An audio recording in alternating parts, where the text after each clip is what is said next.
Hello, this is our Advanced Cinematography 1 project.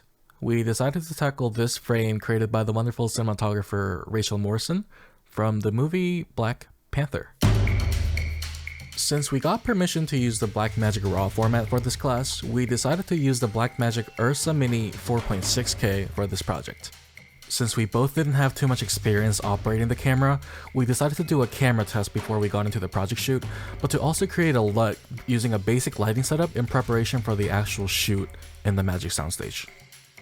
We were a bit nervous about the subjects and the reflections, because it seemed to be a priority to get right for the final still.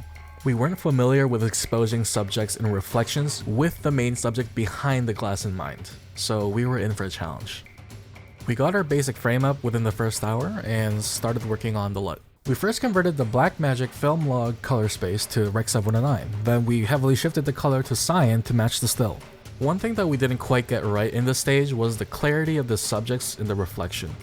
We thought that this was the case because the Kino Flow LEDs that we used for the camera test were too weak compared to what we could be using for the actual shoot in the Magic soundstage, like the S60s or S30s. We later found out that this was not the reason, but at the time we moved on.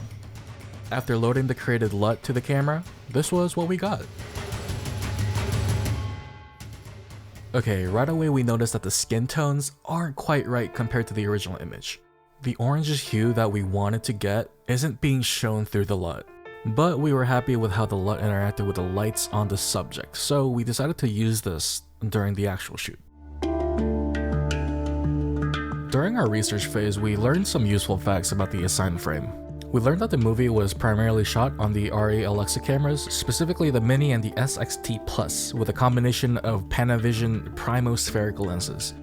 After considering our bank accounts, we chose to use a Zeiss prime lens, specifically the 35mm one from the sofa cage. Based on observations, we planned for this lighting diagram: 3 S60s for the main subject and 2 S30s for the reflection subjects. We initially thought the 2 S30s were needed because looking at the specularity on the reflection subjects, we noticed that they both showed different angles of light. While we did manage to get the S60s as planned, we were only given one S30 based on availability. So instead we just used one Kino Flow LED panel from the cage. After installing the same acrylic panel solution from the camera test, we started tweaking lights for the actors as we finished setting up the set.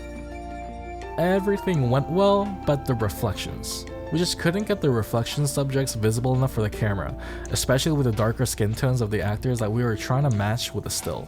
Eventually, we started to realize that we were trying to compete with 3 bright sources with one singular light source on the reflections. We then prioritized exposure of the reflection subjects and then matched the main subject's exposure to balance the whole frame. Finally, our coloring process. We first debayered our footage to Blackmagic Film Log Gen 4.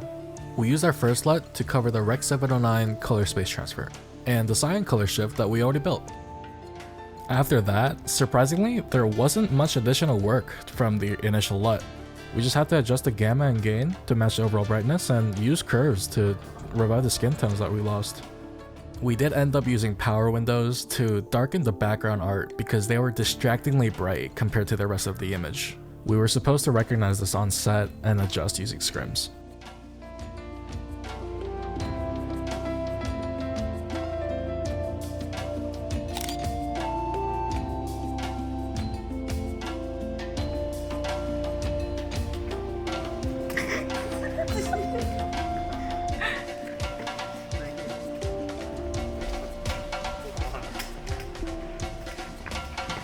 I remember.